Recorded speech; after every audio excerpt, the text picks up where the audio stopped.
Hey everyone, the Gospel of Matthew, chapter 23. 7 woes to the scribes and Pharisees. Then Jesus said to the crowds and to his disciples, "The scribes and Pharisees sit on Moses' seat. So do and observe whatever they tell you, but not the works they do. For they preach, but do not practice. They tie up heavy burdens hard to bear and lay them on people's shoulders, but they themselves are not willing to move them with their finger. They do all their deeds to be seen by others, for they make their phylacteries broad and their fringes long, and they love the place of honor at feasts and the best seats in the synagogues, and greetings in the marketplace, being called rabbi by others. But you are not to be called rabbi, for you have one teacher, and you are all brothers. And call no man your father on earth, for you have one Father, who is in heaven. Neither be called instructors, for you have one instructor, the Christ. The greatest among you shall be your servant. Whoever exalts himself will be humbled, and whoever humbles himself will be exalted. But woe to you, scribes and Pharisees, hypocrites, for you shut the kingdom of heaven in people's faces.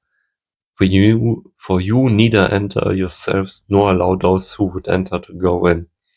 Woe to you, scribes and Pharisees, hypocrites!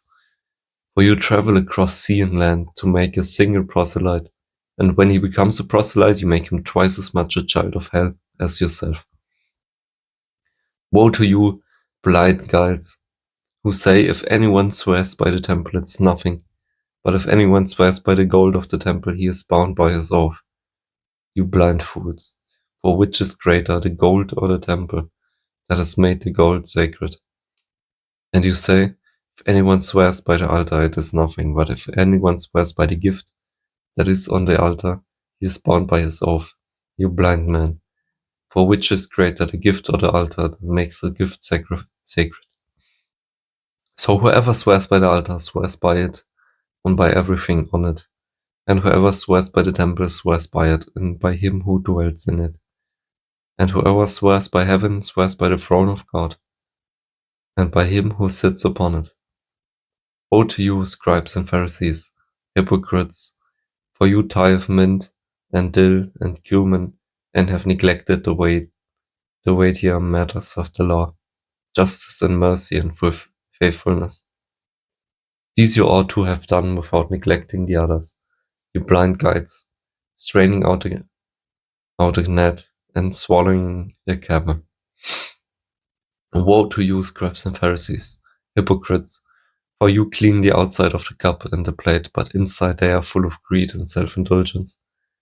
You blind Pharisee, first clean the inside of the cup and the plate, that the outside may be also clean. Woe to you, scribes and Pharisees, hypocrites! For you are like whitewashed tombs, which outwardly appear beautiful, but within are full of dead people bones and all uncleanness. So you also outwardly appear righteous to others, but within you are full of hypocrisy and lawlessness. Woe to you, scribes and Pharisees, hypocrites!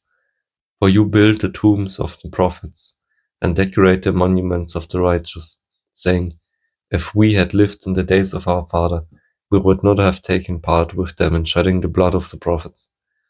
Thus you witness against yourself that you are sons of those who murder the prophets. Fill up, then, the measure of your fathers. You serpents, you brood of vipers, how are you to escape being sentenced to hell? Therefore I send you prophets and wise men and scribes, some of whom you will kill and crucify.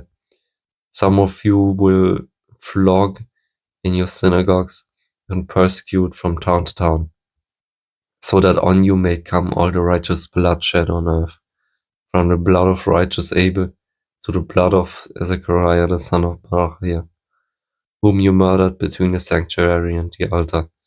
Truly I say to you, all these things will come upon this generation. Lament over Jerusalem. O Jerusalem, Jerusalem, the city that kills the prophets and stones those who are sent to it. How often would I have gathered children together as a hen gathers her brood under her wings, and you were not willing. See, your house is left to you desolate. For I tell you, you will not see me again until you say, Blessed is he who comes in the name of the Lord. Chapter 24.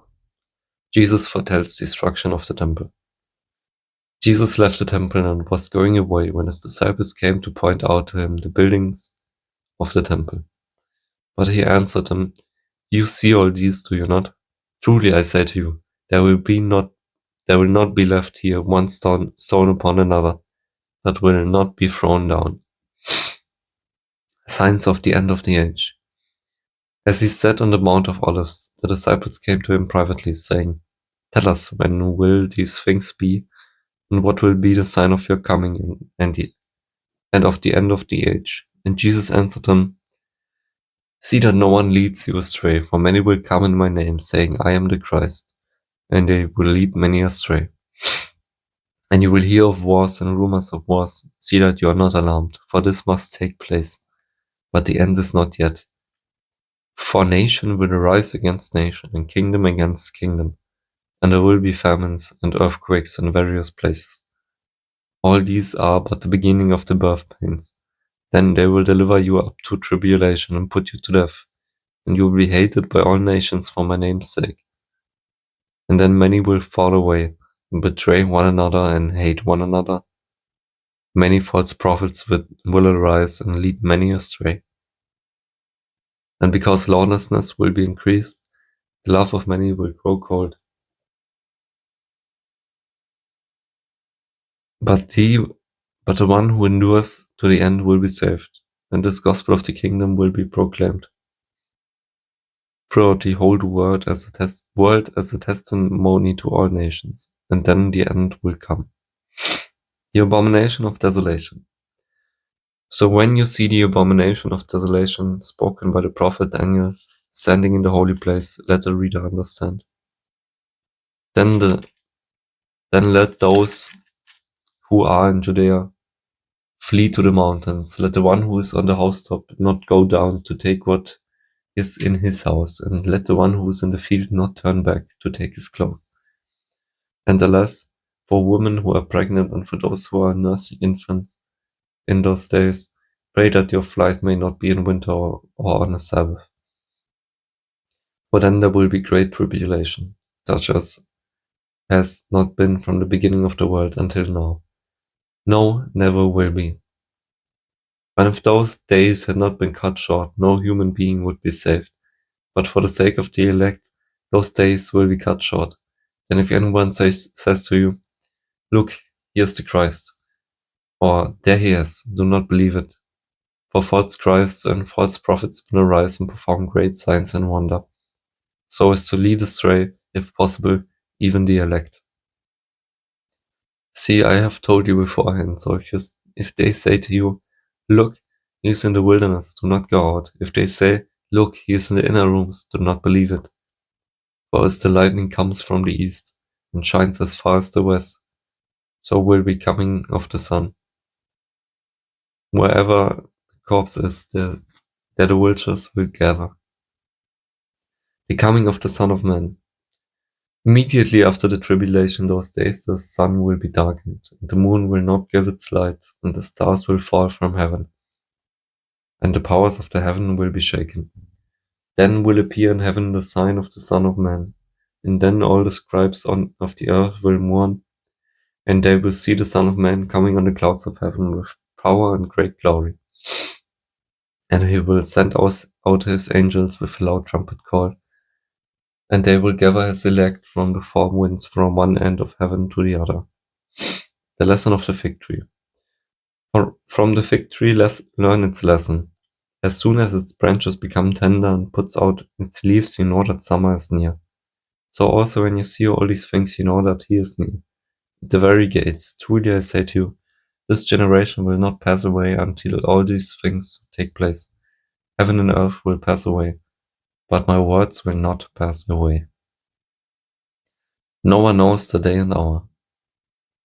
But concerning that day and hour no one knows, not even the angels of heaven, nor the Son, but the Father only. For as were the days of Noah, so will be the coming of the Son of Man. For in those days before the flood they were eating and drinking, marrying and giving in marriage, until the day when Noah entered the ark, and they were unaware until the flood came and swept them all away. So will be the coming of the Son of Man. Then 2 men will be in the field, one will be taken and one left. 2 women will be grinding at the mill, one will be taken and one left. Therefore stay awake, for you do not know on what day your Lord is coming. But know this, that if the master of the house had known in what part of the night the thief was coming, he would have stayed awake and would not have let his house be broken into. Therefore you also must be ready, for the Son of Man is coming at an hour you do not expect. Who then is the faithful and wise servant, whom his master has set over his household to give them their food at a proper time? Blessed is that servant whom his master will find so doing when he comes. Truly I say to you, he will set him all over his possessions. But if that wicked servant says to himself, my master is delayed, and begins to beat his fellow servants and eats and drinks with drunkards, the master of that servant will come one day, and when he does not expect him, and at an hour he does not know, and will cut him in pieces and put him with the hypocrites. In that place there will be weeping and gnashing of teeth. Thank you so much, everyone, for listening. We continue chapter 25 tomorrow. Have a nice day.